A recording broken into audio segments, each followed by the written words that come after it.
Bonjour à tous, aujourd'hui j'ai décidé de changer un petit peu de format, plutôt que de vous poster simplement une game comme ça, brute, on va regarder la game ensemble que j'ai faite et que j'ai enregistrée, et je vais vous la commenter. Comme ça je pourrais passer les passages qui sont un peu plus ennuyeux, et puis on aura une vidéo plus courte et plus dynamique. Ici, je joue avec un perso que je n'aime pas du tout d'habitude, Eudora. Vous allez voir la sélection des héros, j'ai pas vraiment eu le choix. Et vous allez voir que je fais une curve assez atypique qui me met dans une situation particulière, une situation qu'il faut savoir gérer. Et donc c'est ce dont on va parler dans cette vidéo. C'est parti pour le commentaire. Alors, attendez, hop. Donc ici, vous voyez la sélection des héros déjà tout de suite. Seigneur Sorcroc, c'est horrible, surtout s'il n'y a pas de bêtes, puisque vous pouvez booster des ids normalement. Onyxia, j'aime bien, mais ça se joue plutôt avec Elem, avec tout ce qui est vengeance. Et Vindar, je déteste.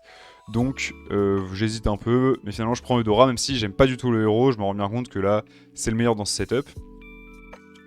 Et aussi j'étais un peu en choc à ce moment-là, je venais de faire beaucoup de games, j'ai perdu beaucoup de MMR, je me suis dit vas-y je prends Eudora, c'est le perso high roll par excellence, vous avez des chances de faire top 1 ou 2, ou top 7 ou 8.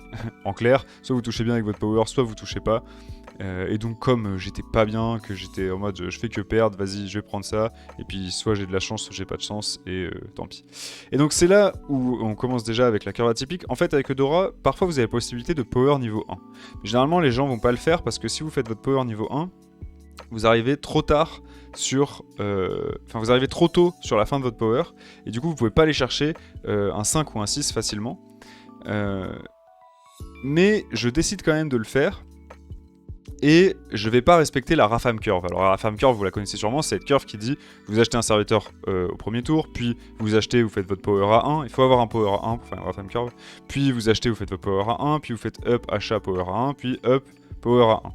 Et donc vous aurez réussi à power sur tous les tours sauf le premier, entre les 4 gold et les 7 gold, et vous serez au niveau 3 au moment des 7 gold, comme tout le monde dans le lobby. Je choisis de ne pas respecter cette Rafam Curve, et ici de faire un up et de vendre mon serviteur. Ce que je me dis, c'est que je vais faire des ups beaucoup plus agressifs que d'habitude avec Eudora, et donc même si j'ai commencé à power avant, en fait, au moment où mon power sera fini, je pourrais aller chercher un niveau 6, et c'est ça que je veux faire en fait, aller chercher le plus tôt possible avec mon hero power un niveau 6. Sauf que vous allez voir, ça va me demander beaucoup de sacrifices de points de vie, et je vais me mettre dans une situation très dangereuse en fait. Donc là, bon, on va avoir un combat qu'on va perdre, on va pas s'éterniser là-dessus. Là, pas très bonne proposition de serviteur. Je sais de toute façon que je vais être faible. Je prends ça parce que ça me fait une 3-4, c'est le mieux que je peux avoir. Et j'attends tranquillement le combat que je vais perdre, évidemment. On avance. Bon, voilà, peu importe. Et donc là, pourquoi j'ai fait cette curve? Pour me retrouver sur ce moment-là où je vais faire up et power. Ok, quand vous faites votre up sur le deuxième tour, vous allez forcément au tour 4 avoir le up à 5. Enfin, vous pouvez avoir, si vous voulez, faire up à 5 et power à 1 si vous avez un power qui s'y prête bien. Typiquement, si vous avez les prix de sombre lune et que vous récupérez 2 pièces, bah, c'est le bon truc, c'est de faire up à 5 et vous récupérez 2. Vous avez 3 pièces, avec les 2 pièces que vous avez récupérées, vous achetez un truc. Mais là, on voit qu'on est quand même sur les 6 gold, que j'ai un serviteur 3-4, que je tombe contre Alakir. Je vais encore prendre la raclée de ma vie. Voilà. Je montre quand même le combat. Et là, je me retrouve donc ici. Ce que je peux faire, c'est faire mon up, vendre mon serviteur, et avoir mon doré maintenant, en fait. Et aller chercher un niveau 5. Puisque j'ai commencé à power plus tôt, je peux directement récupérer mon niveau 5 maintenant. Alors que la curve, normalement, c'est au tour d'après, j'aurais récupéré un niveau 5, ou si vous gridez un peu, vous pouvez encore attendre un tour et récupérer un niveau 6. Mais quand vous faites la curve avec un tour plus tard, donc vous avez un tour, enfin ça revient un tour plus tard, comme je le dis, mais normalement vous êtes dans une situation où vous avez plus de tempo, parce que vous avez pu acheter plus de serviteurs, et donc vous perdez moins de points de vie, donc c'est moins risqué. Moi là ce que j'ai fait c'est beaucoup plus risqué, puisque je me bats depuis tout à l'heure pratiquement sans serviteurs, mais je choisis quand même d'aller chercher un 6. Alors, c'est très bizarre. Je devrais maintenant aller chercher un 5 parce que je suis faible en tempo, que je perds beaucoup de points de vie, qu'il faut que je me renforce maintenant. Et donc je pourrais là juste vendre et aller chercher un 5. Le problème c'est que dans ma game, il n'y a pas de bon 5. Il n'y a pas les bêtes, il n'y a pas les LM, il n'y a pas les pirates. Et donc, en fait, si je vais chercher un 5 et que ça fizzle et que j'ai pas de bon 5, je me dis, là, je suis mort de chez mort. Donc, je choisis de reprendre des dégâts. Je vais prendre, il me semble, 12 dégâts, si je me souviens bien. Je me doute que je vais être autour de 15 points de vie. Me mettre dans une situation où je peux perdre à tout moment. Et je me dis, quitte ou double, je vais chercher mon 6. Et donc, globalement, ce que je veux dire là-dessus, c'est je vous conseille pas de faire ça. En fait, moi, là, je fais ça à ce moment-là parce que je suis en train de choke. Et que je suis dans un setup où je suis en mode, de toute façon, je fais que perdre, vas-y, je vais m'amuser un peu, je vais aller chercher un gros serviteur niveau 6, et puis si ça marche bien, ça va être marrant, je vais chercher Orgozoa, découvrir un Myrmidon, je sais pas quoi, et puis en avant Guingamp, je vais rouler sur tout le monde. Mais en fait, la réalité, c'est que je me mets dans une situation surtout où là j'ai 14 points de vie. Si je touche un truc de merde là sur ma découverte ou sur mon doré, puisqu'il y a ça aussi, il faut que je récupère un bon doré. Si je récupère un doré de merde et que je fais une découverte Zap, Kalégos et Grisbot, qui sont pas des mauvaises cartes en soi. Même Zap, ça pourrait aller parce que ça donne un peu de tempo, mais en clair, je suis mort. Dans 1, 2 ou 3 tours, je suis mort. Il y a que dans certains cas, si je récupère Orgozoa, si je récupère un bon doré. Si je récupère une Atissa avec un doré qui correspond, un Chargla avec un doré qui correspond, enfin, si j'ai une bonne synergie, ça peut le faire. Mais en fait, c'est n'importe quoi, je ne dois pas faire ça. Je dois soit aller chercher un 5, soit en fait ne pas faire cette curve, faire la curve classique, une Rafam curve en fait. Mais bon, on va voir ce que ça donne. Donc là, je up, je suis niveau 5, je vends mon truc, et je récupère mon doré. Et c'est un doré de merde, c'est une 8-4. Et évidemment, ce qui se passe, c'est que, comme vous l'avez vu tout à l'heure, je joue des Murlocs, je retombe sur Jeune Trouble-Œil. Alors, bon, on n'a pas bien vu, mais ici, clairement, j'allais pas prendre le Faucheur. Enfin, si. J'allais pas prendre Nadina. Faucheur aurait pu être bien en mode je perds plus mes fights pendant 2 tours, mais je me suis dit, même si je perds plus mes fights pendant 2 tours, je vais faire top 8. Et là, j'ai une chance de pouvoir jouer Murloc vu que j'ai une petite synergie Murloc sur le board. Le jeune Trouble-Œil, il va booster ma dorée, qui va être quand même assez grosse. C'est une synergie plutôt faible, mais suffisante à mon goût. Et puis encore une fois, je suis un peu en fizzle, donc moi ce que je veux, c'est le top 1. Je suis un peu en choke, pardon. Et du coup, non, ça ne fizzle pas, je suis quand même content parce que là, j'ai une petite synergie. Alors, je sais qu'il y a de grandes chances que je continue à perdre les fights pour un tour, mais je me dis, j'ai 14 points de vie. On prie pour que ça passe, quoi. Et bon, le fait est que ça passe. On va passer un peu. Ça passe, oui et non. C'est-à-dire que je meurs pas, quoi. Mais bon, je savais que la Tamsin n'avait pas assez de niveau pour me tuer, de toute façon. Elle n'avait pas fait de triple ou tout comme ça. Enfin, en tout cas, pas qui me paraissait menaçant. Et donc là, maintenant, le tour, c'est là le tour clé. Puisque j'ai fait que perdre depuis le début de la game. Je suis à 8 points de vie. J'ai une semi-synergie que j'ai quand même réussi à avoir parce que j'ai pas trop eu de malchance sur ma découverte, même si mon doré était pas fou. Si ce tour-ci, je transforme pas l'essai, en clair, là je peux prendre 8 et mourir très très facilement. Je suis faible en tempo, faible en compo, faible en tout. Et là, je sais que j'hésite. Je me dis, est-ce que je prends le Myrmidon, la 5-4, et puis des gemmes là, et puis let's go, ça me fait un petit boost, ça me fait un petit board et tout. J'hésite et finalement ça se met pas très bien niveau gold. Ça, je me dis, vas-y, j'ai quand même 9 gold pour trouver mieux. En fait, si j'avais eu ce board là un peu plus loin dans le tour, je me serais dit, allez, let's go, j'essaye de générer un peu de. Par exemple, s'il me restait. J'étais sur 8 gold, je pense que j'aurais pu le faire. Ou 7 gold même. Sur 7 gold, non, je pense pas que sur 7 gold je pouvais le faire. Voilà, vous voyez, à chaque fois là, j'hésite avec de la tempo. Je me dis la 5-8, là ça donne la tempo. Évidemment, je prends Bagargouille et c'est là où la game se transforme, puisque justement j'ai transformé l'essai. Je suis parvenu à aller chercher une des cartes que je cherchais. Là, je cherche 3 cartes: Bran, Bagargouille et le Murloc découverte, le Primelron. Puisque c'est tous des cartes qui synergisent super bien avec le jeune Trouble-Œil, la 8-5 ici. Et bah en un tour, le tour clé où il fallait que je trouve mes cartes, je trouve le Bran et le Bagargouille. Donc évidemment là je suis complètement revenu dans la game. Alors ça peut être encore chaud sur ce fight, c'est-à-dire que si la leash est forte, je suis mort. Ça, y a pas de doute. Mais je sais que si je passe le fight, c'est bon, j'ai une compo complètement viable, plus tôt que tout le monde, parce que je suis allé chercher mon 6 méga tôt, que je suis niveau 5 avant tout le monde. Donc là, on est sur les 9 gold, j'ai 2 niveaux 5, un niveau 6. Une synergie ultra forte. Donc ça se met trop bien. J'ai grid et j'ai réussi ma grid, quoi. Si je passe le prochain fight, évidemment. Alors bon, ça spoil un peu parce que vous voyez le temps de la vidéo, il me semble, mais non, vous voyez pas en fait. Ah là, mon Bagaou il meurt pas, je me dis aïe aïe aïe, quel enfer, mais en fait il se fait taper dedans. Le combat se passe plutôt bien. J'arrive à faire égalité si mes souvenirs sont bons. Et donc, bah, c'est la folie là, parce que j'ai passé le fight difficile, le tour difficile où il fallait que je trouve une compo, enfin que je valide ma compo, que ça marche quoi. Et maintenant, j'ai un très bon board pour le tour où on est. Alors là, je fais un tour. Bon, ça, il faut toujours le prendre quand vous avez Bran, évidemment, parce que ça vous fait soit ça se rembourse lui-même, soit ça vous donne des trucs en plus. Par exemple, là, ça me donnait 2 gemmes. Des fois, ça peut vous donner un peu de gold, un roll, des trucs comme ça. Prenez-le toujours quand vous êtes avec Bran. Et là, je me dis, bon, il joue mecha. C'est un Vol'jin, donc il peut être fort en tempo. Je vais prendre la 3-7. Ça va lui faire, ça va lui péter ses shields. Bon, c'est beaucoup de gold dépensé. Surtout qu'il me reste 2 gold flottants, là je sais pas trop quoi en faire, donc en fait je vais me retrouver à acheter le baron ici pour faire une double 3-7 et un double 6-3 ici. Petite synergie Murloc baron qui n'est pas une compo mais qui dans le bon spot peut se faire. Je vais mettre mes 2 gemmes ici, on va accélérer un peu. Je vais mettre mes 2 gemmes là pour pas que lui tue lui, puisqu'il va prendre plus de 2 avec ça et avec les gemmes là c'est suffisant, il va pas mourir.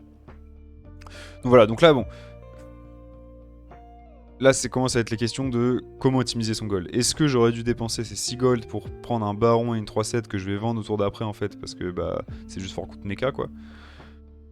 Ou est-ce qu'il fallait que je roll encore? Le truc c'est que, et c'est le problème de ma ligne de play, je suis à 8 points de vie. Et du coup, je ne peux me permettre de perdre aucun fight. Et donc même si j'ai une compo pour faire top 1, je vais devoir sous-jouer un peu, ne pas aller full commit dans la compo, roll comme un malade pour trouver ma compo et être obligé de prendre des cartes de tempo parce que j'ai trop peur en fait. Alors, si j'avais une meilleure vision de jeu, j'aurais été capable de dire bon bah là, le Vol'jin c'est sûr il va pas m'avoir, j'ai pas besoin de prendre cette 3-7. Finalement j'en sais rien, peut-être si je l'avais pas pris j'étais dans le caca, ça je peux pas vous dire. Parce qu'il avait quand même Myrmidon, il y avait une Irel dorée, bon. Et finalement on fait égalité donc. Mais c'est très difficile quand vous avez 8 points de vie ou moins, parce que vous êtes tout le temps sur la sellette, quoi. Alors, voilà. J'ai fait un début de game avec une curve discutable. Je me retrouve dans un setup qui se met très bien. Et là, je rechoke. Enfin, je prends une mauvaise décision. Je vois un triple et je me fais bait comme un noob. Les triples, c'est pas bien si la carte est pas bien à tripler. Il y a 2 situations où vous avez envie de faire un triple. En early game pour aller chercher une grosse carte. Ça j'ai déjà fait, enfin c'est via power, mais en tout cas je suis déjà allé chercher ma grosse carte. Et plus tard vous voulez faire des triples que dépenser 9 gold pour juste faire une découverte niveau 6, c'est pratiquement jamais intéressant en fait. Là ma 2-3 là, bon, ok c'est un Murloc, alors je me dis ah c'est bien, je vais faire 3 fois le boost. En plus ça booste un peu les points de vie avec lui. Et en plus je cherche un niveau 6. Sauf qu'en fait ce que j'ai pas capté, c'est qu'il n'y a aucun niveau 6 que je cherche. Parce que le seul niveau 6 Murloc c'est celui-là. Et je peux pas le placer en fait. Il faudrait que je le mette à côté de lui, et en fait c'est naze. Et donc je vais dépenser 9 gold. Donc j'ai acheté les 3 là, hein, je vous spoil. Je vais dépenser 9 gold pour faire en fait un plus 6, en gros un plus 8 et donner quelques PV quoi. Ce qui est terrible. En fait là je dois faire un tour de roll, à la limite je dois prendre le Bran pour essayer d'avoir Bran doré. Et laisser tomber ce bait en fait. Limite garder le taunt, j'en sais rien, mais. Après je me dis bon ça me fait un Murloc de plus, c'est bien, il va prendre le boost, mais en fait j'en aurais trouvé d'autres des Murlocs si j'avais roll. Et là je découvre évidemment bah tout ça c'est complètement inintéressant pour moi. J'accélère un peu. Je vais roll je pense. Et prendre le dernier Murloc, mais vous voyez que j'en aurais trouvé d'autres des Murlocs. Donc ça c'est un conseil que je vous donne, ne vous faites pas bait par les triples en late game. Alors là on n'est pas dans le late game, c'est encore un peu tôt dans la game, mais si la carte en doré elle vous intéresse pas, la découverte elle va pas vous amener grand chose à ce moment là de la game. Quand vous avez pas encore de compo, c'est trop bien d'aller chercher un 6 parce que ça vous donne une direction. Mais là j'ai déjà ma direction précise et du coup, à moins que je joue des races type. Je sais pas, si je joue LM par exemple avec Mini-Rag, aller chercher un 6 c'est toujours bien parce que j'ai beaucoup de chance d'avoir un gros LM. Enfin, quoique même pas. Hein. Des fois ça peut être bien pour aller chercher vos cartes si vous avez pas grand chose d'autre à faire ou si le triple est pas cher, mais là j'ai payé 9 gold pour un truc qui. Finalement j'ai une 10 machin, mais je vais devoir la revendre parce que c'est mon slot de boost et voilà, là je perds un tour, ce qui est très grave dans cette game où déjà je suis en galère niveau PV. Les fights se mettent plutôt bien à chaque fois, hein. J'ai 66% de gagner et je les gagne. Bon, On va accélérer un peu maintenant parce qu'on a quand même vu l'essentiel. Et là, bon, je trouve un deuxième bagargouille, c'est super. Je trouve des boosts. Je vais faire des tours de boost Murloc classique. Je trouve une Toxie ici. Je choisis de pas la jouer. Pourquoi? Parce que là, je joue la compo Murloc stat avec Bran. Il y a deux compos Murloc. Il y a une compo Murloc Toxie avec cette carte là, le sceptique. Et une compo Murloc que je joue qui est gros stat, Bran, de la découverte, moi j'ai pas de découverte, mais ou alors un bagargouille et cette carte là, le jeune trouble-œil. On va dire que la compo stat est plus puissante, mais beaucoup plus dure à mettre en place parce qu'il faut un Bran sur un board avec déjà des Murlocs. Enfin, en fait, généralement, le moment où vous voulez acheter votre Bran, vous n'êtes pas assez fort pour l'acheter. Ou alors vous partez sur autre chose, vous faites votre découverte, vous ne trouvez pas le Bran. Alors que rentrer des Murlocs Toxie, c'est ultra simple. La plupart des Murlocs que vous allez voir, c'est ce Murloc là. Parce que même dans n'importe quel compo mixte ou quoi, vous rentrez ce Murloc, il prend sa Toxie, il donne une Toxie à un autre Murloc, et puis vous rajoutez des boucliers divins là-dessus, des mantides, et vous avez une compo qui se fait très très vite, en 2-3 tours, si vous trouvez les bonnes cartes assez vite. Il n'y a pas besoin de beaucoup acheter, il y a besoin de scale ça sur toute la game, vous comprenez? Donc évidemment cette carte est très forte, mais là j'ai tellement de stats, je me dis, elle je la rentrerai plus tard, là je vais devoir vendre ça au tour suivant pour faire des boosts, donc il n'y a rien de presse. En fait si je la pose je suis limite boardlock, et en plus j'ai très peu de chances que j'ai 4 trucs qui meurent pour lui donner sa vengeance avant qu'elle-même meure. Bref, aucun intérêt à la jouer à ce moment là. Ce que je veux c'est juste booster mes Murlocs. Hop. Là je vais commencer à vraiment gagner mes fights de manière plus franche quoi. Évidemment, avec la curve que j'ai fait, sur tour 7, j'avais déjà une grosse compo avec 2 tours 5 et un tour 6. Donc c'est normal que maintenant que j'ai passé le moment difficile où il fallait que je survive, bon bah je bats les gens qui eux ont joué un peu plus tempo et donc une compo moins forte que moi à ce moment-là. Bon voilà, ça c'est des tours de boost classiques hein, maintenant qu'on a le Bran. Et c'est un tour comme ça que j'aurais dû faire au moment où j'ai triplé la 2-3 là, le niveau 1. J'ai perdu un tour en quelque sorte. Et là on joue contre le mort de toute façon. Vous voyez que j'ai pas up parce que j'ai pas trop d'intérêt, hein. Tout ce que je cherche c'est en 5. Je cherche surtout des Murlocs découvertes que je ne trouve pas. J'achète lui et je vois si je peux le tripler et je le triple. Donc là typiquement, là ça m'intéresse parce que ça me fait un meilleur boost en fait.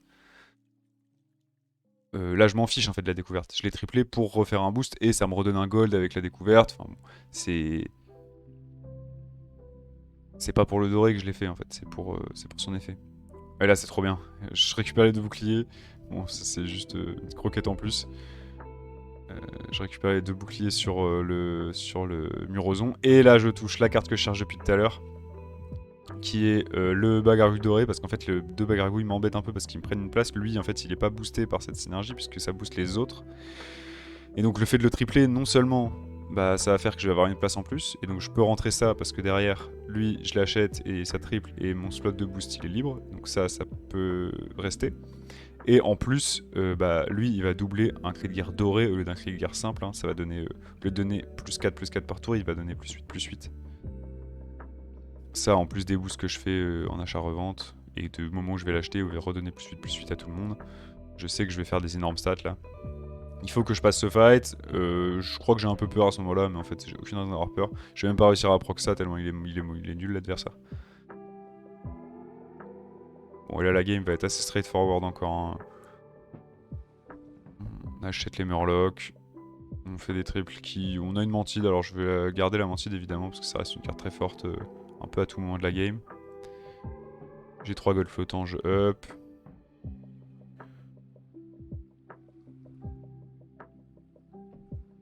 Je peux vous laisser un peu le combat, mais en clair. J'y fais plus le poids quoi. Là, mes stats, ça y est, elles ont trop grossi. Hein. Et je suis en finale. Et là, du coup, comme c'est la finale, je décide de virer le Bran, hein, puisque ça va être la carte faible de mon board. J'essaie de voir si je peux pas faire un petit taux de boost. Et là, maintenant, je cherche des cartes take. De toute façon, il a 10 points de vie, donc ça va se jouer en un combat.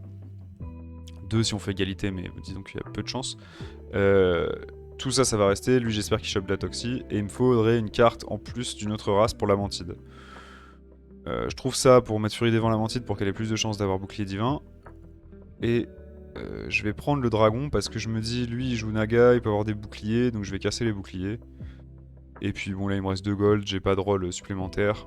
Donc je vais juste prendre lui au cas où je peux le tripler, ou je me dis en voyant son board, et si je survis et qu'il survit, potentiellement, peut-être son board me donnera envie de rentrer une Toxie de plus, enfin bon. Là, de toute façon, c'est fini la game, hein. Il y a plus grand chose que je peux faire, j'ai mon board final.